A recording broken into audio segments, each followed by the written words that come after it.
Hello everyone and welcome on the gravity circle biology channel. बच्चों, आज आपकी ma'am class 11th के notes upload करने वाली है। हम लोग स्टार्ट कर रहे हैं chapter number 1 the living world के हैंड रिटन नोट्स के साथ। हर वीक आपके पास में एटलीस्ट 2 से 3 चैप्टर के हैंड रिटन नोट्स आएंगे। Will try to cover up each and every chapter by the end of February, so that आपके एग्जामिनेशंस के अंदर जब भी आप आंसर्स लिखना है या चॉइस के what should be the appropriate language for writing the answers, you can just refer to this hand written note set and it will make it very easy thing for you all. So इसको देखते हैं हम लोग कि हमने जो the living world chapter के notes बनाए हैं उसके अंदर क्या क्या इंक्लूड है, किस प्रकार से नोट्स हैं and how it will be going to benefit you all. Also जो ड्रॉपर बच्चे हैं हमारे, जो हमारे ड्रॉपर स्टूडेंट्स हैं preparing for NEET, they can also read this particular chapter notes and they can get a lot of benefit out of it. The reason behind that कि ये completely NCERT based notes हैं and in the examination NEET nowadays from last few years they are asking questions mostly from NCERT and no other reference book. They're not even referring any other books for asking the questions. It's straightforwardly asked from NCERT. Being a teacher हम हमेशा सोचते हैं कि बच्चों को ज्यादा से ज्यादा नॉलेज डिलीवर करें, but NCERT is keeping everything in mind that students have to face the 4 different subjects, that is botany and zoology and chemistry and physics, and not only these subjects but also CBSE के अंदर आप लोगों को English and the optional subjects वो भी पढ़ना पड़ता है, और इसके साथ में कॉम्पिटिटिव एग्जाम की तैयारी भी करते हैं। तो वो बहुत ज्यादा आउटसाइडर क्वेश्चंस नहीं लेके आते हैं आजकल, बहुत सिंपल कॉन्टेक्स्ट में क्वेश्चन पूछते हैं, एनसीईआरटी बेस्ड होते हैं। तो बहुत बेनिफिट होने वाला है। ये चैप्टर जब पढ़ोगे तो you will definitely get a lot of clarity out of it. तो थ्योरी रीड करोगे, मजा आ जाएगा, फिर क्वेश्चंस लगाना तो और मजा आएगा क्योंकि क्वेश्चंस सही होंगे। ठीक है, तो देखते हैं। ये हमारा फर्स्ट बैनर पेज है बेसिकली। ग्रेविटी सर्कल बायोलॉजी के नोट जब भी आप डाउनलोड करोगे तो आपको इस प्रकार से फर्स्ट बैनर पेज मिलेगा। मैं आपको एक क्विक फ्लिप थ्रू बता रही हूँ नोट्स में कि आपको कैसे इन नोट्स को रीड करना है, कैसे समझना है, क्या क्या पॉइंट्स इंपॉर्टेंट हैं, किस तरीके से चैप्टर के नोट्स बने हुए हैं। हमारा फर्स्ट चैप्टर है क्योंकि इसीलिए यूनिट 1 है, और यूनिट 1 की स्टार्टिंग में हमें साइंटिस्ट के बारे में डिटेल दी हुई होती है। हमेशा हर यूनिट के स्टार्टिंग में एक आधी बायोलॉजिस्ट साइंटिस्ट की डिटेल दी हुई होती है। तो हमारे अर्नस्ट मेयर सर की डिटेल जो है वो दी हुई है, इसीलिए ये इंक्लूसिव है। ठीक है, तो आप जब पढ़ेंगे तो आपको बिल्कुल एनसीईआरटी कवरेज मिलने वाला है पूरा।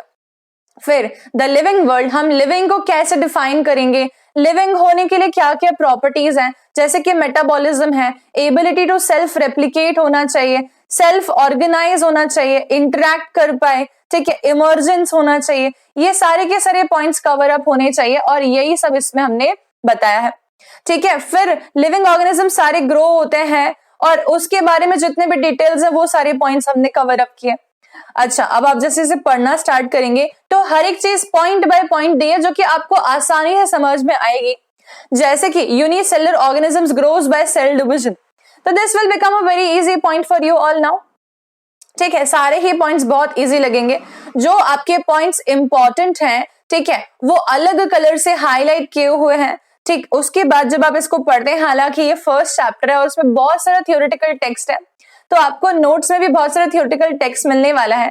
ठीक, आप देखिए जैसे कि यूनिसेलुलर ऑर्गेनिज्म के अंदर जब हम बात करते हैं तो रिप्रोडक्शन शब्द को सिनोनिमसली इस्तेमाल करते हैं ग्रोथ के साथ में। कितना सिंप्लीफाई तरीके से लिख दिया है कि आपके लिए बहुत क्रिस्टल क्लियर हो जाए कि अच्छा ऐसी बात है, ये एक इंपॉर्टेंट पॉइंट टू कंसिडर है, इसीलिए ये डबल लाइंड भी है। ठीक है, अंडरलाइंड है। ऐसे reproduction can not be all inclusive defining character of living organisms, ये भी एक इंपॉर्टेंट पॉइंट है। तो इस प्रकार से ये हाईलाइट करके दिया हुआ है आपको ताकि आपके लिए रीड करना आसान हो जाए। तो एक क्विक फ्लिप थ्रू है, इसको बहुत ज्यादा डिटेल में नहीं बता रही हूं मैं रीड कर करके। फिर जैसे जैसे आप इस चैप्टर को रीड करेंगे, I am sure that you will get each and everything, every point will be crystal clear to you all, and I do not feel like that there is any need of making notes additionally. ठीक है, you can just do what, take a printout of these notes and just mark some important points, whatever you feel like you need to write in your own language, you can just add it on over here somewhere, make a cloud over here and just write some important points, whatever you feel like. I feel that there will be no single need of writing any single point. The reason कि इसमें सब कुछ included है, ठीक है? तो देखोगे, पढ़ोगे तो मजा आएगा, और फिर याद भी रखना कि जो है हमारी ये नोट्स इसलिए मिल रहे हैं हमें कि हमारा काम आसान हो जाए, इसलिए नहीं मिल रहे हैं कि हम काम चोर हो जाएं और हम पढ़ना ही बंद कर दें, ठीक है? I am providing these notes in order so that you can revise it quickly without wasting any time in making notes, ठीक है? It is being provided to you all just for an additional facility कि जो बाकी का time है वो आप लोग क्वेश्चंस लगाने में इस्तेमाल करो। आप थियोरेटिकल क्वेश्चंस भी लिखा करो, ठीक है? क्योंकि 2020 ने आपकी थ्योरी के आंसर्स लिखने वाली आदत छीन ली है almost. You are very much habitual nowadays for answering MCQs, and you're not habitual of answering questions in written form. You can just utilize that time, उसको आप utilize कर सकते हो answers frame कैसे करना है उसमें। Okay, so gravity circle is going to help you out in any manner which is possible. Okay, so like ये जब चैप्टर पढ़ोगे तो आपको nomenclature क्या होता है ये सब देखो कैसे लिखी हुई ये चीजें, कितना इजीली लिखा है कि आपको फ्लो चार्ट के फॉर्म में लिखा है। There is a need to standardize the naming, ठीक है? A particular organism should be known by the same name all over the world, and इसी को nomenclature बोलते हैं, ठीक है? तो ये कितना इजी हो गया, मतलब कि आप जैसे रीड करोगे तो you will gate, oh this is so very very very easy. NCERT में क्या होता है, कई बार थ्योरी लिखा होता है तो ऐसा लिखा होता है कि मतलब पैराग्राफ भी नहीं है और कॉमा भी नहीं है और कौन सा पॉइंट किसके बाद आ गया, हमें कई बार मतलब डबल बार रीड करना पड़ता है कि इसमें कोई रिलेशन तो नहीं था देखने के लिए। तो यहाँ पर जब आप ऐसे करके रीड करेंगे ना, it will become a very easy thing for you all. So dear students, जो इंपॉर्टेंट पॉइंट्स हैं वो सारे हमने कवर कर लिए हैं। International code for botanical nomenclature दिया हुआ आप लोगों को, ठीक है?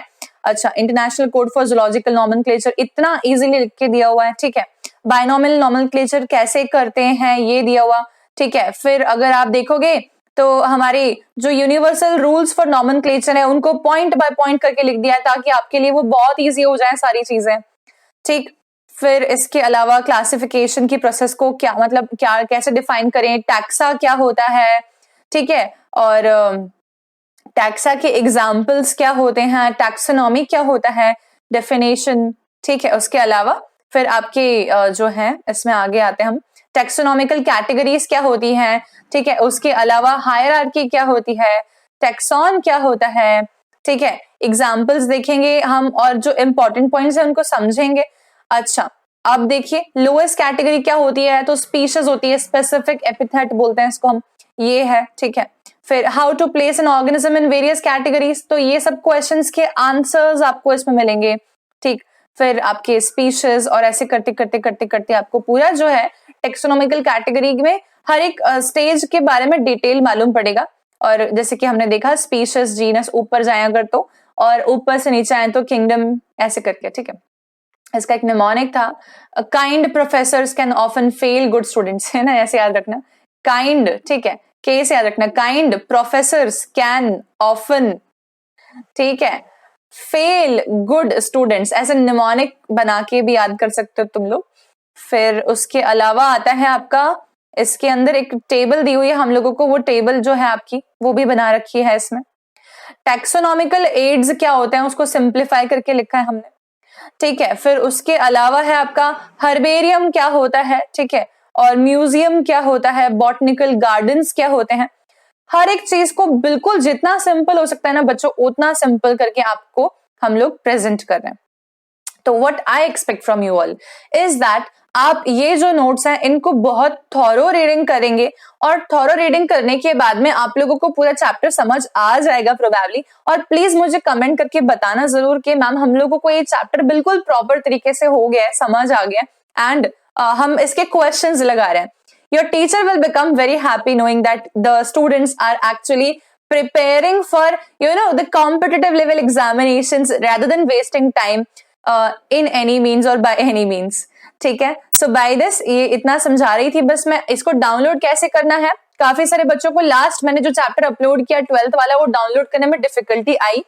वो चैप्टर डाउनलोड सिंपल तरीके से करना है बच्चों। अगर आप चाहो तो मैं आप लोगों को सिंपली दिखा देती हूँ, एक बार रुको, ठीक है? मैंने बनाया हुआ है कि डाउनलोड कैसे करते हैं। 1 second, just 1 second, okay? So like open होने दो इसे हम। अच्छा देखो इधर सिंपल है, ठीक है। आप जाओगे और डिस्क्रिप्शन देखोगे, जैसे मेरे वीडियोस के नीचे डिस्क्रिप्शन जो लिखा हुआ है वो देखोगे।